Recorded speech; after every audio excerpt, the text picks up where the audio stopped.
In this video, we're changing a fuel pressure regulator. Stay tuned.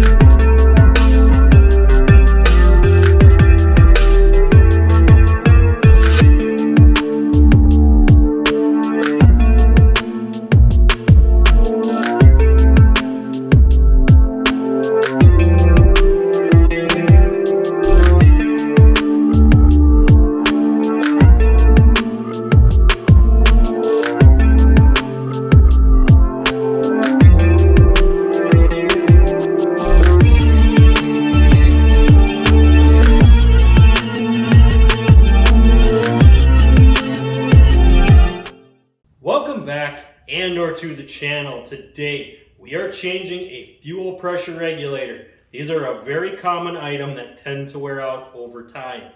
Now the reason that they wear out is there is a plunger inside here that runs off of vacuum pressure or an electrical connection.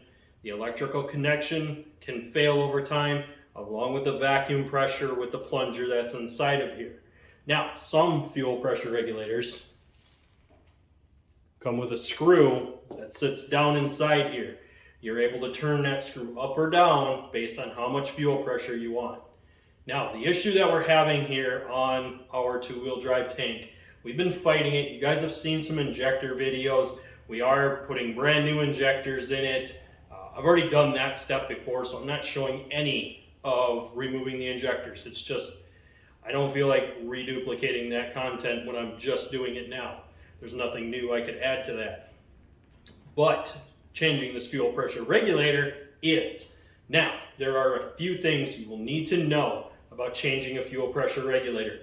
A few of these items are going to be really important to know because if you don't do it right, you're not going to have the fuel pressure. And what's going to happen is if the fuel pressure regulator is not able to maintain rail pressure after the vehicle is shut off, then you're going to have a bleed back situation where the fuel is going to bleed back to the fuel tank.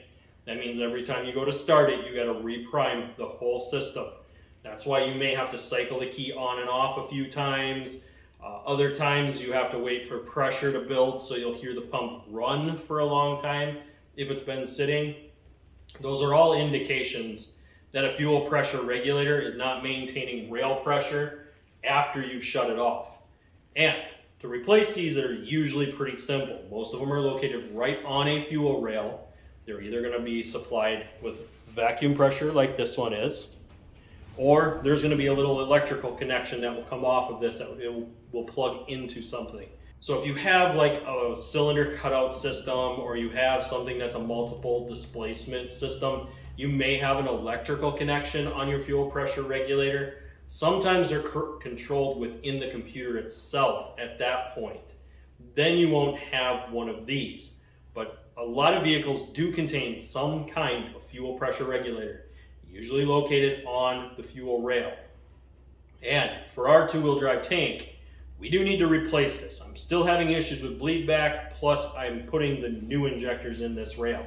Now when I'm done with this is kind of my last straw with the two-wheel drive tank. If it doesn't come together, I have a lead on another GMC, 2 years newer, that I'm going to probably just up to replace it with this one.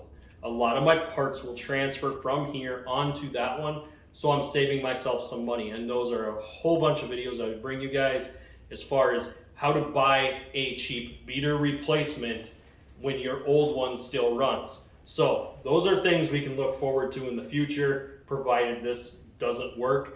Kind of hoping it does. I want a few more years out of this truck before I up and replace it, but that may be the option that I'll go with when it is time to replace this one, is I will look for something similar that I can do a part swap with some stuff, show you guys some different content. But let's get into swapping this out. I'm going to get you in a little closer and we're going to get at changing this sucker out. Before we begin today's video, make sure you like, share, and subscribe to this video. Make sure you ring that notification bell for future videos. and all social media links are in the description down below. Now let's get back to today's video. Okay, you're not going to be able to see my face too much because I really want to focus on where we need to be looking. And where we need to be looking is right here. This is our fuel pressure regulator. Now the rail is tipped upside down. My injectors would plug into here.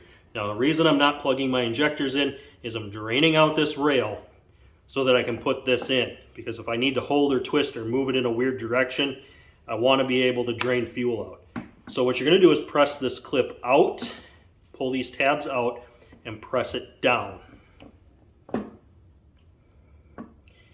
And if they don't want to clip out, we're going to grab a flat screwdriver.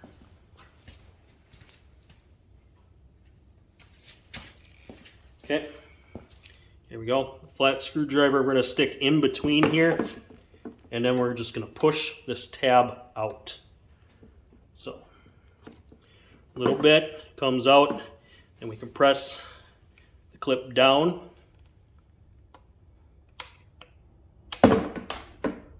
Okay. So if it does get hooked, you can take your screwdriver, again, pick it out.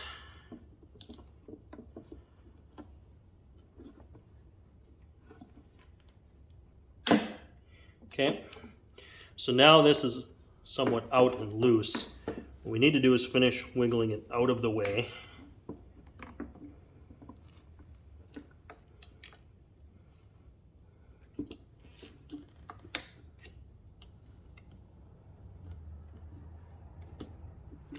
Okay, so here's our clip. Pretty basic clip. Now the new one does come with a new clip, and they suggest using the new clip versus the old one. The old clip is not good enough to use because the spring tension has already been destroyed on it to where it's not going to hold tight on the O-rings. Now when you pull this regulator out, you have to remember that there's going to be O-rings in here. Okay, so we're going to slide the old one out. Now all the O-rings came off. There's no O-rings on here, and there's supposed to be a filter. That filter is not on here. It's inside there. I'm going to show you how to get that out. First, we're going to go for that first O-ring that is on the regulator. This little guy right here sits right on this outer edge. That is your main seal. So if you're leaking fuel out of here, it's usually this O-ring.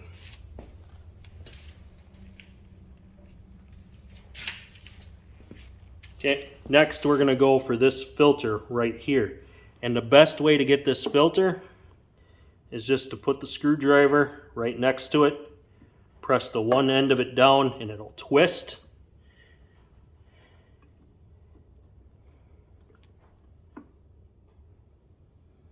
Just rotate it and it'll come out. So this is the screen. This screen is supposed to come out. Cannot leave that in there. Okay, so next we've got one more O-ring left, and it's really down inside here. I'm going to try to get you a little closer so you can see that O-ring.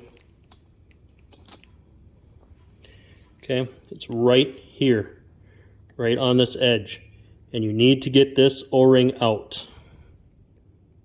Now part of the reason I left the injectors out is in case you knock that O-ring inside there, you can tip it around to dump it out. But this little guy is a pain, and he has to come out. Okay, so now you have your new regulator that has a new seal and a new clip. What you can do is try just using a little bit of gasoline on the seal for the O-ring. If you don't trust this, you can lightly put a little bit of WD-40 on it. Not much, just a little bit.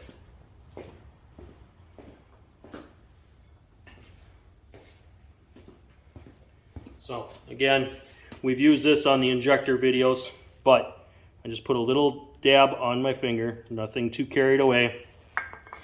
If you put a little too much, just let your finger drip to get some of it off, and then just lightly put some on the O-rings. What this does is help it slide into place. Okay?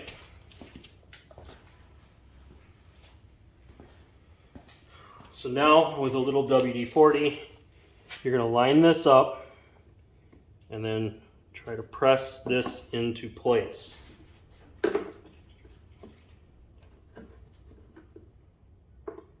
Okay.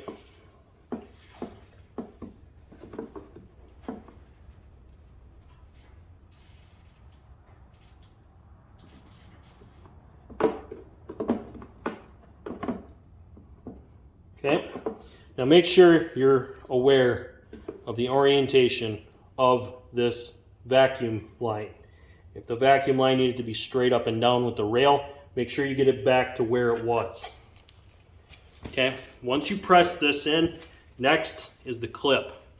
This clip is really kind of a bear because you have to fight getting it around the bracket, and it does fit in there really, really tight.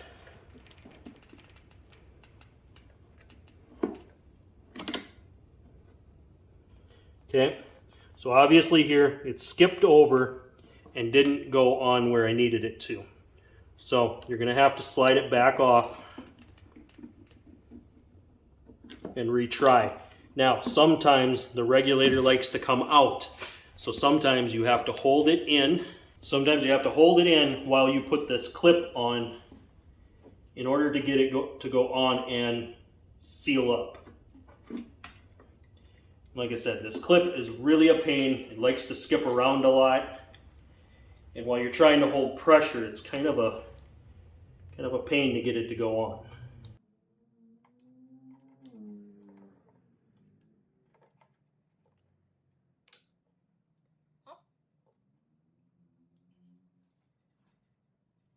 So how you know you got it on, let me bring you in closer.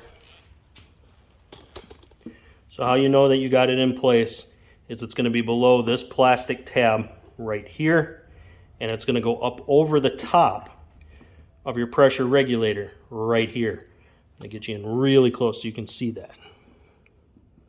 Okay, so it's underneath that plastic tab and over the top of the regulator.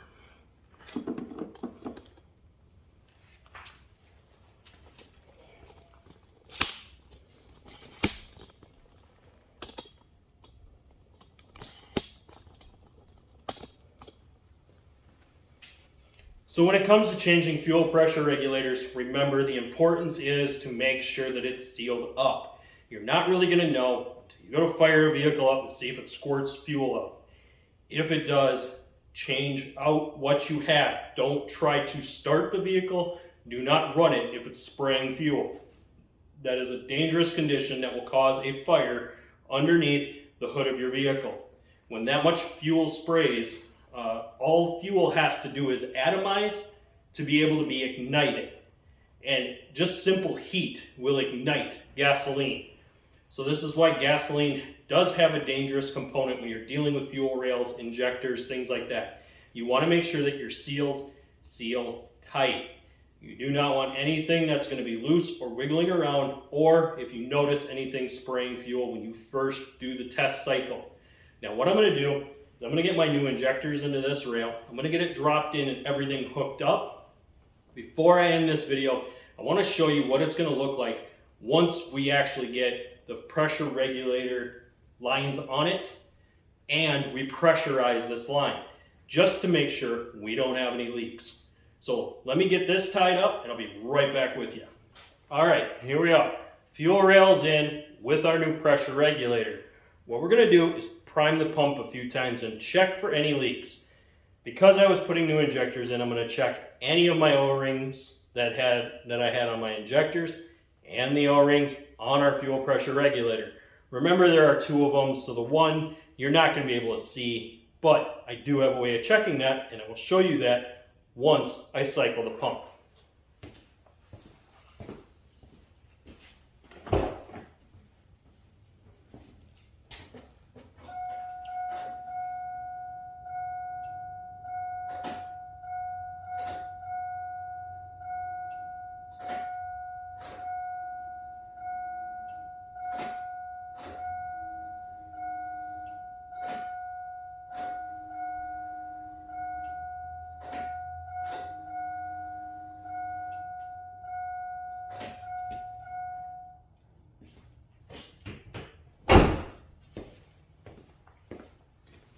Okay, so now we're gonna check for leaks. I'm gonna get you on a different setup so you can kind of see what I'm doing. That way it makes it a little easier for you. Okay, so right here is our pressure regulator. Now what we're doing is we want to take and rub our finger underneath the regulator, make sure there's no fuel leaking. What we also want to do is pull our vacuum line. We want to make sure our vacuum line doesn't have any fuel coming out of this line.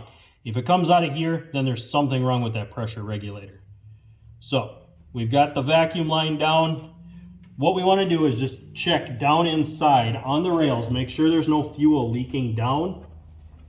And as long as there's no fuel running into the bottom down there, we should be good to go ahead and start it. Now I know this isn't a very loud truck, so I'm going to issue a headphone warning, and I want you guys to see how it starts up the first time. I've done this in other videos, but I really want to give you guys a close-up of the engine and see exactly what happens when it primes and finally fires. Now there is going to be some hesitation because the injectors are not full.